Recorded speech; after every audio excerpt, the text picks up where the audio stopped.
Esu Ričardas Garbačiauskas, pastarosius 40 metų šiaulietis, nes su Šiauliais susiję mano didelė aktyvi mano gyvenimo dalis.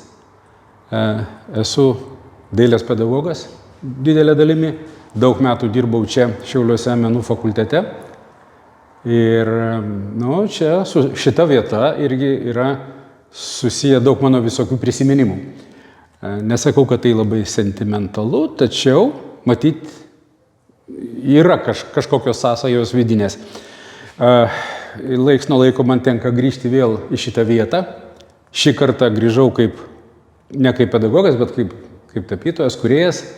Iš tiesų labai svarbu savo aplinkoj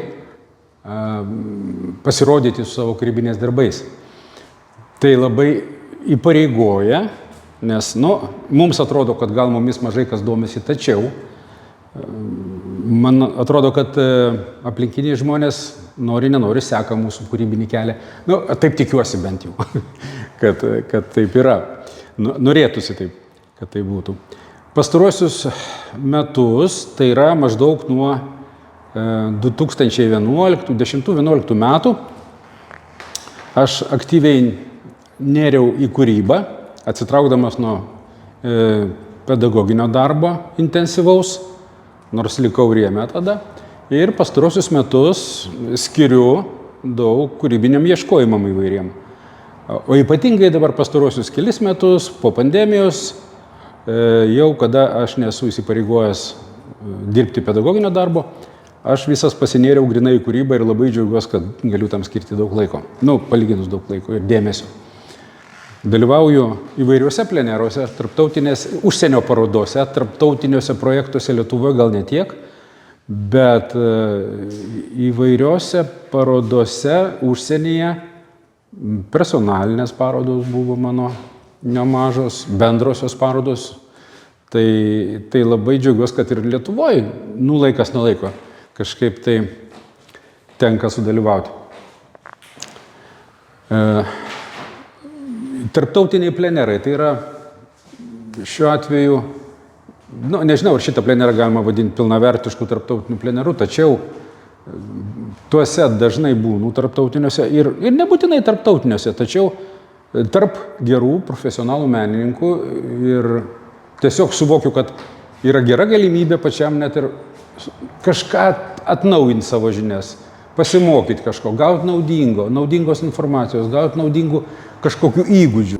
Šiuo atveju, kaip dabartinis pleneras, tai yra galimybė susitikti su savo buvusiais studentais, su mūsų absolventais, kuriančiais, dirbančiais šiandieną aktyviai, tikrais profesionalais ir labai džiaugiuosi, kad mes kažkada tai turėjom išugdėm čia juos.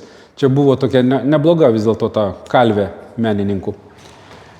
Apie mano kūrybą. Sunkiausia kalbėti apie savo kūrybą turbūt. Aš pastaraisiais metais čia įnikęs į tokias kelias temas, gana, kaip mano sūnus sako, paminėjo, sako, tėti, tu labai, taip sako, siaurą tokią temą turi, siaurą vagą varai. Bet aš, taip yra, dėl to, kad norint įsigilinti, turi gilintis elementariai. Ir tai reikalauja labai daug dėmesio, labai daug laiko atima. Ir norint įsigilinti, turi nuolat dirbti kiekvieną dieną, gilindamasis į tas kelias savo temas arba vieną pagrindinę temą į kelias. Šiaip aš esu dabar, galima sakyti, abstrakčios tapybos adeptas.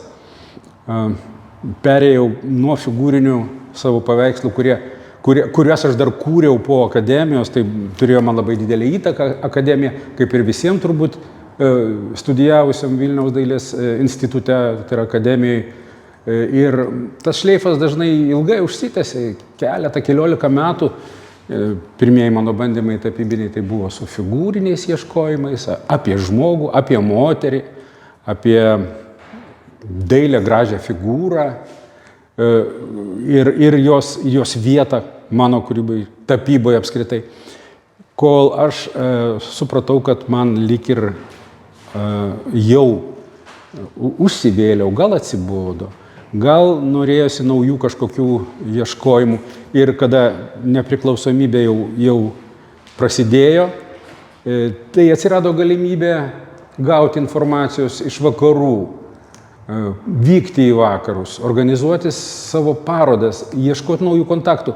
Ir tai neišvengiamai man buvo rezultatas tas, kad aš įnikau į tą tokią abstrakčią tapybą, bet ta abstrakti tapyba mano yra vis viena. Aš toli į visiškai formalią tapybą nepabėgau, formalų meno kūrimą. Vis dėlto metai praleisti akademijoje turėjo savo reikšmės, turėjo įtakos labai. Vis tiek ta mano tapyba, kad ir abstrakti, jinai yra sukurta gamtinių formų pagrindų, gamtinių faktūrų, formų, įvairių tekstūrų. Ir tų struktūrų ieškojimas vis tiek jis remiasi į gamtą. Taip kad, trumpai tariant, tiek. Nors šitam plenere mano tema buvo šiek tiek ne visai būdinga mano paskutinių metų ieškojimams. Aš čia radau truputėlį kitą temą, bet vėlgi tai yra tekstūros, faktūros ir senų surūdijusių paviršių, tiek, kiek mums tai kalba apie laiką, apie laiko neišvengiamumą, apie jo tėkmę, apie tai, kas lieka praėjus kažkiek metų iš gražių metalinių paviršių, garažų durų senų, apskritai senų durų. Tai, kuo aš dabar ir užsiimu čia, aš tiesiog įnikęs į tą smulkų tokį, ne tik smulkų, bet į tokį labai kruopštų, gilų procesą, kuris reikalauja daug atidumo, daug pastabumo, daug laiko atima. Ne viską čia spėjom padaryti, bet tikimės, kad ir toliau galėsim vystyti šitą viską. Labai ačiū.